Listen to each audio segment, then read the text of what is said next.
ಹುಡುಗಿರ ಬಗ್ಗೆ ನಿಮ್ಮ ಒಪಿನಿಯನ್ ಏನು? ಯಾವ ಹುಡುಗಿ? ಜಸ್ಟ್ ಎಲ್ಲರೂ ಹುಡುಗಿ. ಈಗೇನಿದ್ರೆ ಅಲ್ಲ, ಇವಾಗ ನೀವು ಹೇಳಿದ್ರಿ ತಾಯಿ ಥರ ಇರುವಂತಹ ಗುಣಗಳಿದ್ರೆ ಚೆನ್ನಾಗಿರುತ್ತೆ ಅಂತ. ಬಟ್ ಹುಡುಗಿರ ಎಕ್ಸ್ಪೆಕ್ಟೇಷನ್ಸ್ ಏನಾಗಿದೆ ಅಂತಂದರೆ, ಈಗ ಪ್ರತಿಯೊಬ್ಬರಿಗೂ ಗೌರ್ಮೆಂಟ್ ಜಾಬ್ ಇರಬೇಕು, ಪ್ರತಿಯೊಬ್ಬರಿಗೂ ಕೂಡ ಸ್ವಲ್ಪ ವೆಲ್ ಸೆಟಲ್ಡ್ ಆಗಿರಬೇಕು ಅನ್ನೋವಂಥ ಥಾಟ್ಸ್ ಇದೆ. ಇವಾಗ ನಮ್ಮನ್ನು ಮದುವೆ ಆಗ್ತಿದ್ದಾರೆ ಅಂತಂದರೆ ನಮ್ಮನ್ನು ಪ್ರೀತಿಸುವಂಥವ್ರು ಬೇಕು. ನಮ್ಮನ್ನು ಬಿಟ್ಟು ನಮ್ಮ ಆಸ್ತಿನ, ನಮ್ಮ ಬ್ಯಾಕ್ಗ್ರೌಂಡ್ನ, ನಮ್ಮ ಮನೇನ ಪ್ರೀತಿಸುವಂಥವ್ರು ಆ ಥರ ಹುಡುಗಿ ತಂದೆ ತಾಯಿ ಆಗಿರ್ಬೋದು. ಈವನ್ ಅಫ್ಕೋರ್ಸ್ ಅವ್ರ ಎಕ್ಸ್ಪೆಕ್ಟೇಷನ್ ತಪ್ಪಲ್ಲ. ಬಿಕಾಸ್ ಯಾಕಂತಂದ್ರೆ ಹುಡುಗಿ ಸೆಟ್ಲ್ ಆಗಿರಬೇಕು ಅನ್ನೋಂಥದ್ದು. ಹುಡುಗನ ಕಡೆ ಹುಡುಗಿ ಕೊಡ್ತಿದ್ವಿ ಅಂತಂದಾಗ ಹುಡುಗಿ ಕೊಡ್ತಿದ್ವಿ ಅಂದ್ರೆ ಅವ್ರ ಮನೆ ಕಡೆಯವರು ಚೆನ್ನಾಗಿರಬೇಕು, ಯಾಕಂದ್ರೆ ನಮ್ಮ ಹುಡುಗಿಯಲ್ಲಿ ಚೆನ್ನಾಗಿರ್ತಾರೆ ಅನ್ನೋವಂಥದ್ದು. ಬಟ್ ಈಗ ಇತ್ತೀಚಿನ ದಿನಗಳಲ್ಲಿ ಅದು ಅತಿರೇಕ ಆಗ್ತಾ ಇದೆ. ಬಿಕಾಸ್ ಯಾಕಂತಾರೆ ಒಂದಷ್ಟು ವರ್ಗದ ಹೇಳ್ತಾ ಇರುವಂಥದ್ದು ಏನಾಗ್ತಿದೆ ಅಂತಂದ್ರೆ, ಇವಾಗ ನಿಮ್ಮನ್ನ ನೋಡಿ ಇಷ್ಟಪಡ್ತಿದೆ ಅಂದ್ರೆ ನಿಮ್ಮನ್ನ ನೋಡ್ಬೇಕು. ಹೌದು. ಅದನ್ನ ಬಿಟ್ಬಿಟ್ಟು ನಿಮ್ಮ ಆಸ್ತಿ ಪಾಸ್ತಿ, ಬಿಕಾಸ್ ನಾಳೆ ಬೆಳಗಾದ್ರೆ ಇನ್ನೊಂದು 5 ನಿಮಿಷಕ್ಕೆ ನೀವು ಇರ್ತೀವೋ ಇಲ್ವೋ ಗೊತ್ತಿಲ್ಲ, ಹೇಳಕ್ಕಾಗಲ್ಲ. ಅಂತ ಒಂದು ದಿನಚರಿಯಲ್ಲಿ ನಾವು ಬದುಕ್ತಾ ಇದೀವಿ. ಅಂತದ್ರಲ್ಲಿ ಸೊ ಎಕ್ಸ್ಪೆಕ್ಟೇಷನ್ಸ್ ಅನ್ನೋದು ಜಾಸ್ತಿ ಆಗ್ತಾ ಇದೆ, ಆಡಂಬರ ಜಾಸ್ತಿ ಆಗ್ತಾ ಇದೆ. ಅದ್ರ ಜೊತೆಗೆ ಇನ್ನೊಂದೇನಂತಂದ್ರೆ ತೋರಿಸ್ಕೊಳ್ಳುವಂಥದ್ದು ಜಾಸ್ತಿ ಆಗ್ತದೆ, ತೋರ್ಪಡಿಕೆ ಅನ್ನುವಂಥದ್ದು. ಸೊ ಏನ್ ಹೇಳ್ತೀರಾ ಅಂತದ್ದು? ಈಗ ನಾನು ನನ್ನ ತಾಯಿನ ರೂಪ ನೋಡ್ತೀನಿ. ನನ್ನ ತಾಯಿ ಆದವರು ಏನು ಮಾಡ್ತಾರೆ ಅಂದರೆ, ನನ್ನ ಬಗ್ಗೆ ಯಾವುದೂ ಆಸೆ ಇಟ್ಕೊಳಲ್ಲ. ನನ್ನ ಮಗ ದುಡ್ಡು ತಂದು ಕೊಡಬೇಕು, ಇಲ್ಲ ನನಗೆ ಇಂಥದ್ದು ಕೊಡಿಸು ಮಗನೇ, ನನಗೆ ಹಿಂಗೆ ಮಾಡು. ನಾನು ಅದಕ್ಕೆ ನಿಮ್ಗೆ ಹೇಳಿದ್ದು, ನನ್ನ ತಾಯಿ ಇವತ್ತಿನವರೆಗೂ ನನಗೇನು ಕೇಳಿಲ್ಲ.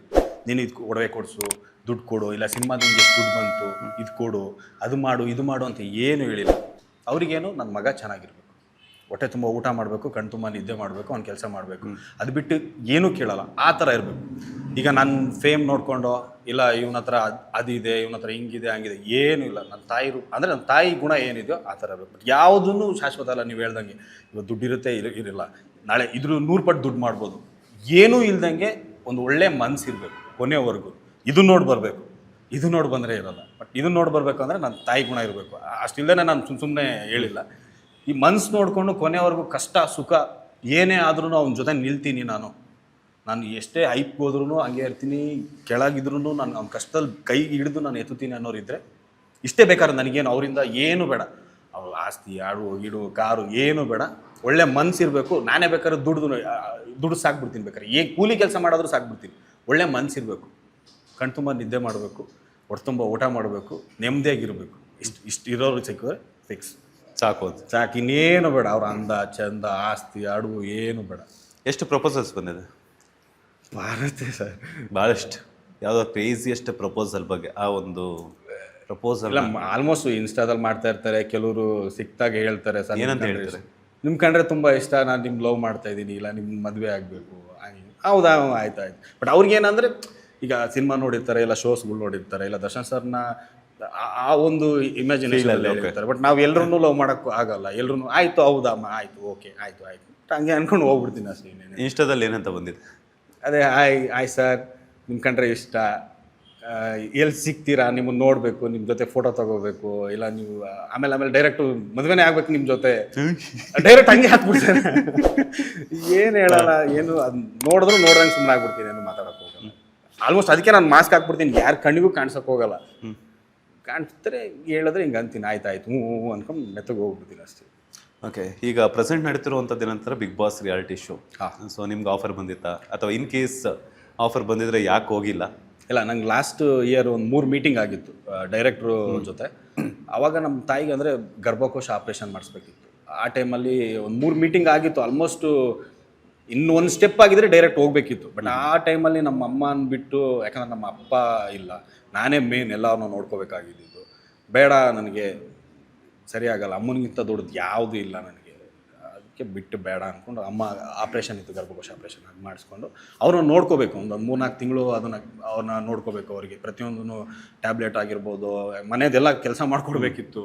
ಕಸ ಒರೆಸ್ಬೇಕು, ನೆಲ ಒರೆಸ್ಬೇಕು, ಓಡೋಗಿ ಅಡುಗೆ ಮನೇಲಿ ಹೋಗಿ ಏನು ಮಾಡಬೇಕು ಅದನ್ನೆಲ್ಲ ಇಟ್ಕೊಂಡಾಗ ಬೇಡ, ಇವತ್ತಿಲ್ಲ ಅಂದರೆ ಇನ್ನೊಂದು ವರ್ಷ ಹೋಗ್ಬೋದು, ಇನ್ನೊಂದು ನೆಕ್ಸ್ಟ್ ವರ್ಷ ಹೋಗ್ಬೋದು, ಬೇಡ ಅಂದ್ಕೊಂಡು ಹೋಗಲಿಲ್ಲ ನಾನು. ಆಮೇಲೆ ಸಿನಿಮಾ ಬೇರೆ ಮಾಡ್ತಾಯಿದ್ದೆ ನಾನು ಇವಾಗ ರವಿಶಂಕರ್ ಸರ್ ಜೊತೆ. ಅದೆಲ್ಲೋ ಡೇಟ್ ಕ್ಲಾಶ್ ಆಗುತ್ತೆ, ಇಲ್ಲ ಮತ್ತು ಅಲ್ಲಿ ಹೋದ್ಮೇಲೆ ಇಲ್ಲೆಲ್ಲ ಹಿಂಸೆ ಆಗುತ್ತೆ, ಬೇಡ ಅಂತ ಹೇಳ್ಬಿಟ್ಟು ಡೈರೆಕ್ಟ್ರಿಗೆ ಹೇಳಿದೆ, ನಮ್ಮ ಸಿನಿಮಾ ಡೈರೆಕ್ಟ್ರಿಗೆ ಬಂಗಾರಸ್ವಾಮಿ ಸರ್ ಇದ್ದರು. ಸರಿ ಸರ್ ಹಿಂಗಿದೆ, ಸರಿ ಆಯ್ತಪ್ಪ, ಸಿನಿಮಾ ಮಾಡು. ಏನೇ ಮಾಡಿದ್ರು ನಿಮ್ಗೆ ಎಷ್ಟೇ ರಿಯಾಲಿಟಿ ಶೋ ಮಾಡಿ, ಏನೇ ಸೀರಿಯಲ್ ಮಾಡಿದ್ರು ಎಂಡ್ ಆಫ್ ಡೇ ನಾವು ಸಿನಿಮಾಗೆ ಬರಬೇಕು. ನಾನು ಅಲ್ಲೆಲ್ಲ ಅಂದರೆ ಒಂದು 2019 ಒಂದೂವರೆ ವರ್ಷ ಶೋ ಮಾಡಿದಾಗ ಇವತ್ತಿನವರೆಗೂ ನನಗೆ ಎಲ್ಲೋದು ಪ್ರೀತಿಯಿಂದ ಮಾತಾಡಿಸ್ತಾರೆ. ಅದು ಸಾಕಲ್ಲ ನನಗೆ, ಇನ್ನೇನು ಸಿನಿಮಾ ಮಾಡೋಣ, ಇದ್ರ ಅಮ್ಮ ಎಲ್ಲ ನೋಡ್ಕೊಂಡು ಅದಕ್ಕೆ ಹೋಗಿಲ್ಲ. ನೋಡೋಣ ನೆಕ್ಸ್ಟ್ ಏನಾದರೂ ಮಾಡೋಣ ಏನಾಗುತ್ತೆ. ಓಕೆ, ಈಗ ಪ್ರೆಸೆಂಟ್ ಫಾಲೋ ಮಾಡ್ತಿದ್ದೀರಾ ಏನು ಬಿಗ್ ಬಾಸ್ ನೋಡೋದನ್ನ? ಇಲ್ಲ, ಸಿನಿಮಾ ಇದೆ, ಡ್ಯಾನ್ಸ್ ಸ್ವಲ್ಪ ಪ್ರಾಕ್ಟೀಸ್ ಇತ್ತು, ಹಾಗಾಗಿ ನೋಡ್ತಾ ಇಲ್ಲ. ಅಲ್ಲ, ಒಂದು ಐಡಿಯಾ ಇರುತ್ತೆ ಸೋಷಿಯಲ್ ಮೀಡಿಯಾದಲ್ಲಿ ಅಲ್ಲಲ್ಲಿ ಇಲ್ಲ, ಲಾಸ್ಟ್ ಇಯರ್ ನೋಡಿದೆ. ನನಗೆ ಧರ್ಮಕೀರ್ತಿ ಸರು ಒಬ್ರು ಅಣ್ಣನ ಥರ, ಅವರು ನೋಡೋಕ್ಕೋಸ್ಕರ ನಾನು ನೋಡ್ತಿದ್ದೆ. ಅವ್ರು ಇರೋವರೆಗೂ ನೋಡಿದೆ ನಾನು, ಅದಾದ್ಮೇಲೆ ನೋಡಿಲ್ಲ. ಯಾಕಂದ್ರೆ ಜೊತೆಲೇ ಸಿನಿಮಾ ಮಾಡಿದ್ದೀವಿ, ಜೊತೆಲೇ ಕೆಲಸ ಮಾಡಿದ್ದೀವಿ. ಅವರು ತುಂಬ ಅಂದರೆ ಮಗು ಥರ ಮನಸ್ಸು. ನಮ್ಮ ಜೊತೆಲಿದ್ದಾಗಲೂ ಅಷ್ಟೇ, ಸೆಟ್ಟಲ್ಲಿದ್ರು ಒಬ್ಬ ಫ್ಯಾಮಿಲಿ ಥರ ನನ್ನ ನೋಡ್ಕೊತಿದ್ರು. ಬಟ್ ಅಲ್ಲಿ ಹೇಗಿರ್ತಾರೆ ಅನ್ನೋಕ್ಕೋಸ್ಕರ ನೋಡಿದೆ. ಈ ಸೀಸನ್ ನೋಡಿಲ್ಲ. ನೋಡದೇ ಇಲ್ಲ, ಒಂದು ಎಪಿಸೋಡು ನೋಡಿಲ್ಲ. ಒಂದು ಎಪಿಸೋಡ್ ನೋಡಿಲ್ಲ. ಟೈಮ್ ಅಷ್ಟೊಂದು ಬಿಸಿ ಆಗಿದೆ. ಸಿನಿಮಾಕ್ಕೆ ಐತಲ್ಲ, ಹಂಗಾಗಿ ಆ ಟೈಮಿಗೆ ಆಗ್ತಾ ಇರಲಿಲ್ಲ. ರಿಹರ್ಸಲ್ ಅದು ಇದು ಪ್ರಾಕ್ಟೀಸು, ಆಫೀಸಲ್ಲಿ ಸ್ವಲ್ಪ ಕೆಲಸ ಅದು ಇದು ನೋಡಿಲ್ಲ. ಲೇಟೆಸ್ಟ್ ಹಾಗೂ ಇಂಟ್ರೆಸ್ಟಿಂಗ್ ಸುದ್ದಿಗಳಿಗಾಗಿ ಬಾಸ್ ಟಿವಿ ಕನ್ನಡ ಚಾನೆಲ್ನ ಸಬ್ಸ್ಕ್ರೈಬ್ ಮಾಡಿ. ಹಾಗೆಯೇ ಬೆಲ್ ಐಕಾನ್ ಪ್ರೆಸ್ ಮಾಡಿ. ಇದರ ಜೊತೆಗೆ ಫೇಸ್ಬುಕ್, ಇನ್ಸ್ಟಾಗ್ರಾಮ್, ಎಕ್ಸ್ನಲ್ಲೂ ಮಿಸ್ ಮಾಡದೆ ಫಾಲೋ ಮಾಡಿ.